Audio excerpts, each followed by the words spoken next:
Welcome to the Webinar Talk Show. I'm Liz Green. And I'm Tom Singer.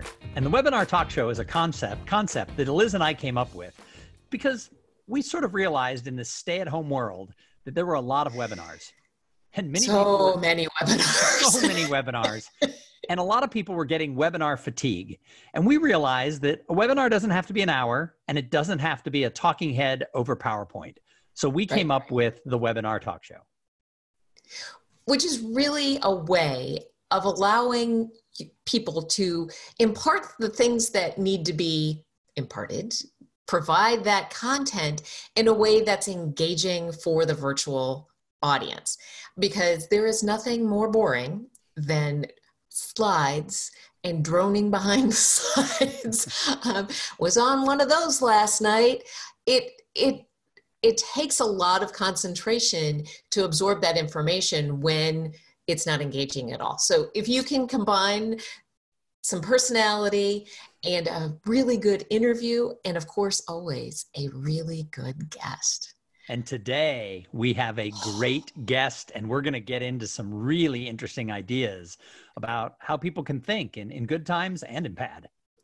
That's right. And I've known Courtney Clark for several years now. I didn't know how much we had in common, particularly in our work. We kind of come at different angles at the same idea. I'm always focused on stress, and Courtney is really interested in how do we make better decisions. I find that incredibly fascinating. Courtney Clark, welcome to the Webinar Talk Show.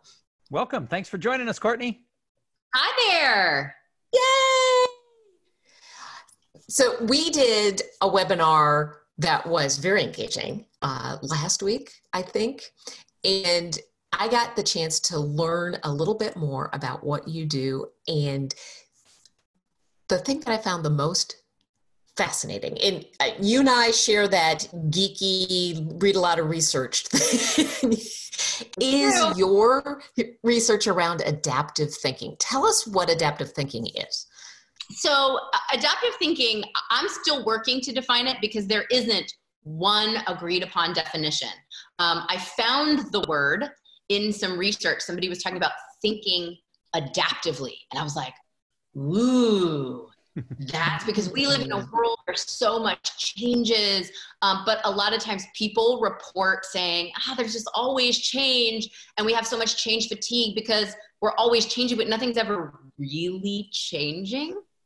Mm-hmm. So when I deal in resilience, and I thought, I really want to know more about what does this mean and how can people use this idea.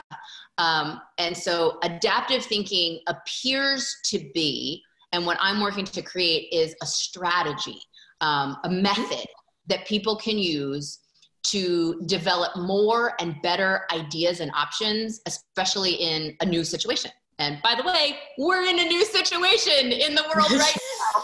I was just going to say, if ever there was a time that we needed adaptive thinking, no matter how you define it, I think that time is now.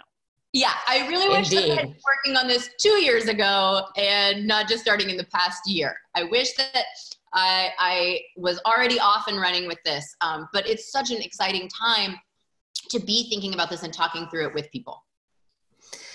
It is indeed. One of the things that you shared was that adaptive thought can help people and companies be more successful.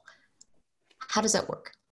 So one of the things that I found fascinating in the research is that many times we make decisions, we go with our gut, right? Mm-hmm. And especially if we've been doing what we do for a while. Say you're a successful executive at a company, you have a good gut feeling about what's going to work. And your gut feeling may very well be right, particularly if you're facing a situation that you've faced before. But if you're facing a situation that you've never faced before, a lot of times we default to our first good idea. We just go, oh, you know what? I think that sounds good. And we run with it. In the research, I found something that I thought was really neat. that comes from the addiction world. In the addiction world, they have this phrase called first thought wrong. They try to train you that, that little voice in your head that tells you like the first option, the first, oh, this must mean X, Y, or Z, that is actually the least likely to be true.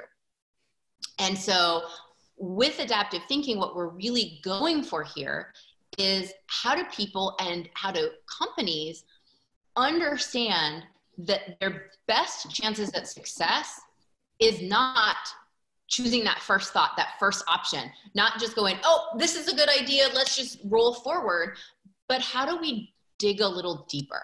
And so adaptive thinking can be a collective process where a group continues to dig a little deeper and come up with something that may be even closer to the right answer versus the way we've always done it or what's worked before. Because when you're in a novel environment, what's worked before, there's no guarantee that it's going to work today.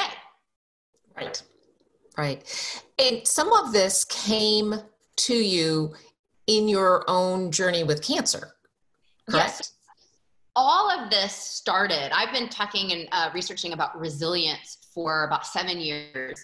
And I got into that because I'm a 3-time cancer survivor and a brain aneurysm survivor.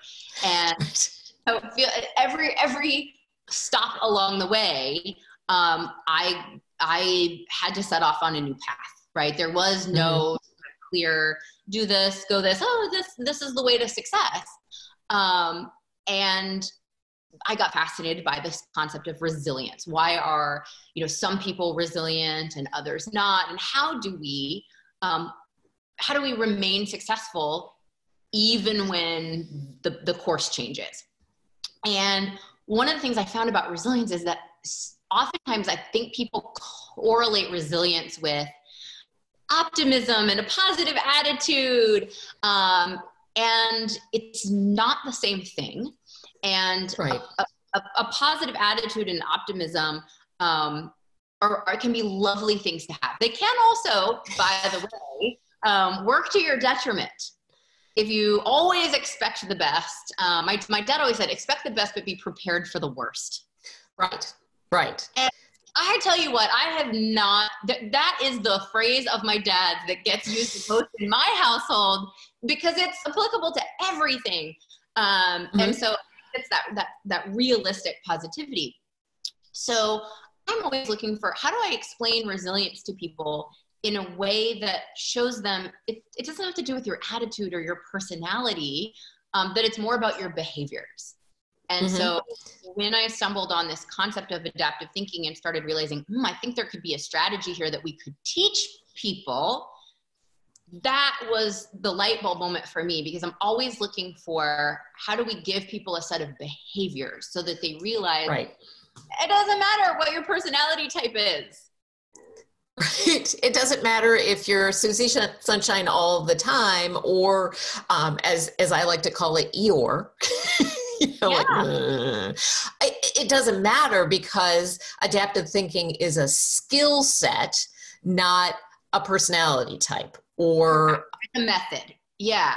And so, and I think the more we can talk about it as strategies, methods, and not just about the personalities of positivity, I think we can help a lot more people, because right now somebody may hear something and resilience still can get associated with these soft skills.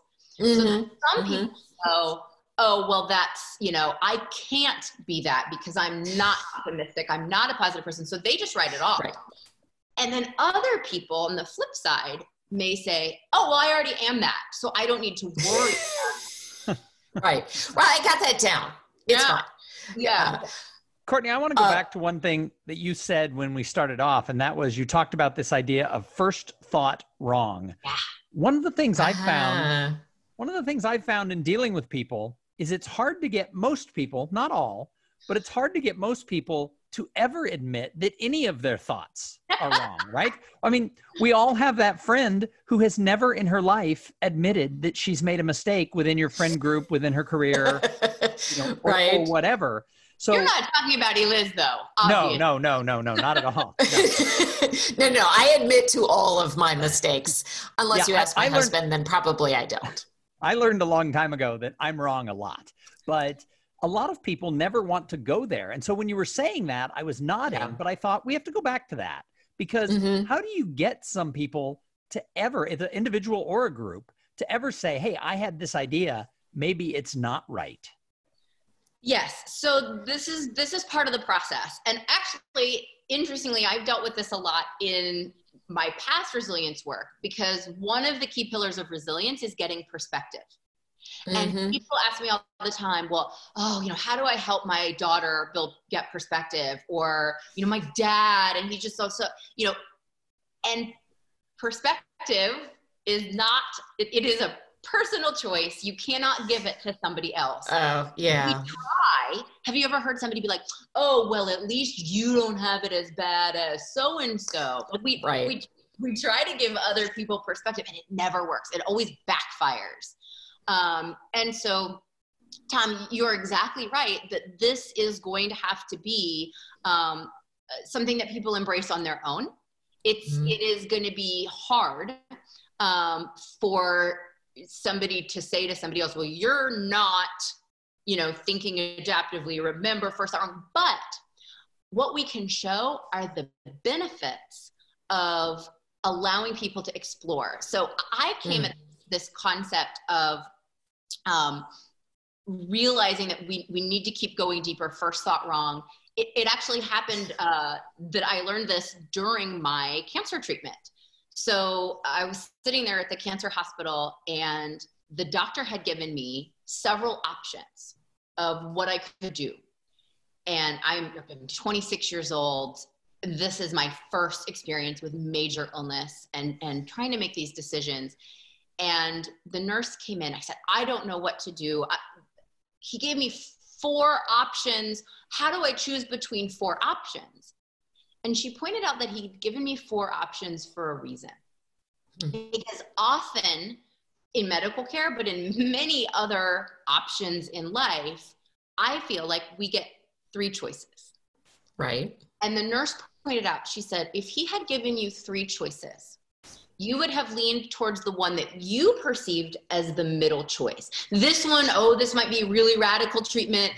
This one might be a little too conservative. So everybody would go towards the middle. If we give 4, then we feel that people weigh their options with a lot more care and consideration, and they can actually make better decisions. So I've started calling that the Goldilocks Paradox. If you have options, they're going to pick the one that feels like it's in the middle.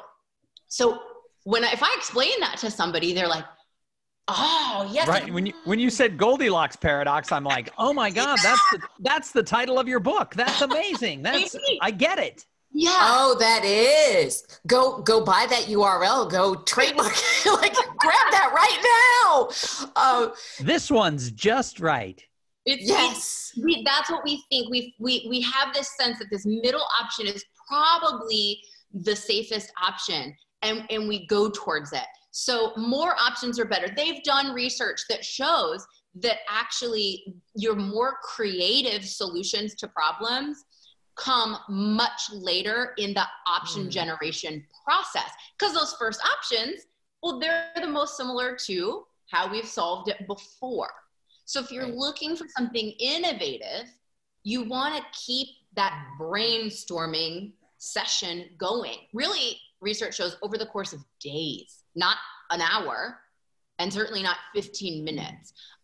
Because the more options we have to choose from, you avoid that Goldilocks paradox, and you get 4 or more options. And then you're actually able to weigh things without your brain getting in the way. That is fascinating. So I think that's how we tell people to go deeper and avoid that first thought wrong. I'm a little I'm chewing on that quite a bit because we're going to have Lori Guest on tomorrow, who teaches sales, and she does teach that like, here are the three options, and you're squeezing your buyer towards that middle option. That's the one that you want them to choose. So of course it makes sense that you would want to think about, okay, here are the three that are sort of obvious. Maybe that's not the end of the discussion. And do you see, let's say it's in a company and you're trying to come up with the things that you're going to do. You have one session, you come up with 2 or 3 options. How long do you keep coming back to that and thinking about other options? I mean, I think how long depends on the company. It depends on what it is you're trying to accomplish and how big the problem is that you're trying to solve. I think that what's really important is that you get the diverse opinions heard, because when you're talking about a company, a lot of times people default not just to the way we've always solved this problem, but the way of solving this problem that we've always solved this problem, meaning the same voices speak up, the same people do the research, and so how in the world would we get a different result, a vastly different result, to solve these huge, completely unusual problems that are coming at us right now if it's all the same voices, it's all the same process. The more we shake up the process, then the results may shake out differently. So my brain is spinning right now to the world of media, right? All of us make our living as professional speakers and trainers, and we have been going to live conferences for, in my case, 15 years, same thing for you guys, for a long time. And when you really think of a live event, it's a ballroom or a convention center room with chairs and speakers who go an hour. I mean, it's always kind of the same. Right. In today's world, we've had to jump to everybody becoming virtual instantly. And what I see so many people doing is just having a talking head go for an hour, giving a keynote the way they would in front of a live audience. And as you're talking, I'm like, of course, that's what so many people are doing, because it's all we know. All we know. We're going to the options that we're comfortable with and taking it into this whole new world of video. And I think the more options that we look at, all of a sudden, we can do this in a lot of different ways. That's right. That's right. And one thing kept coming through more and more and more in the research, and it's this simple phrase, what else? And the more times we ask ourselves, what else? What else? The better our results are. And that's not just when it comes to problem solving, but that's actually true, in our personal lives. So I don't know about y'all, but, sometimes you may have friction with somebody and you immediately, no, Tom never. I have no idea what you mean about having friction with other human beings. Yeah, I get along famously with everybody. Famously. Excellent. Or, or maybe you misinterpret something that somebody says and you're like, what did that? So I have, since doing this research, had to remind myself, like, what else could she have meant by that? What else could be going on? Because again, first thought wrong, we often make an assumption based on what may have been true before or what we know from our experience. And so realizing that this concept of what else, 4 times or more, that digging for what else is going to help us fix things better in our professional lives, in our personal lives, rather than make assumptions or rather than solve the wrong problem. Because a lot of organizations, a lot of people waste time solving the wrong problem. Yeah. And so, this adaptive thinking is definitely a method for solving problems. But in particular, I also see its value for making sure we're solving the right problems, figuring out the right problems before we even get into that. And there's, yeah, that's an interesting what else question. What else could be going wrong here? Well, yeah. Instead of just saying, oh, this is the problem, let's fix that problem, asking what else could be happening here. And not just what else can we do about this? Right. And I think right now, as people are adjusting to, online human relations, like HR has changed in a big way, that question of what else could be going on here is really important. Yeah. And I think as we, whatever we take forward from this to the new normal, right? Mm-hmm. However things go back to being in the world, I think that it's very important for organizations to start looking at how they are training and retaining their employees in new ways. Because what I found that was really important about developing this adaptive thinking was how we tell stories. Oh, yeah, it was very surprising to me. So if you start researching adaptive thinking, one spot where you'll see it pop up the most is in the military. They use this phrase, adaptive thinking, as a skill that soldiers could use in the field. They haven't defined what it is really, but they know that it's a valuable quality to have. And they did some really interesting research where they took new soldiers and they trained them the way they've always trained them, which is what's called errorless training. It's how most of us get trained to do our work. You train on a skill over and over, and you repeat it until you can do it with no errors. Errorless training. Yes. Right? Okay. Can you run this report? Can you find this figure? Can you do X, Y, and Z? Errorless training. But what they found is that in real life, soldiers who had trained with errorless training, they had drilled over and over, if this happens and you do this, if this happens and you do this, if this happens and you do this, they actually didn't perform as well in the field as soldiers who had done what's called error exposure training.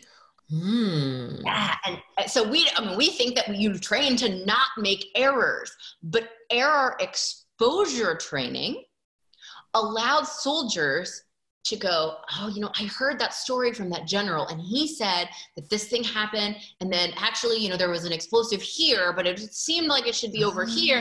And they then can tap into not just their own experience and knowledge, but other people's experience. Stories. Yeah. Yes, it's a story. And that then allows them to recall, oh, what else might I be missing here? What else could this be? Rather than wrote, like, this leads to this. I do this, and then I do that, and then I do this. Yeah. They were able to think adaptively because they had other people's stories to tap into. Mm-hmm. And so that's something that we all can do and take forward.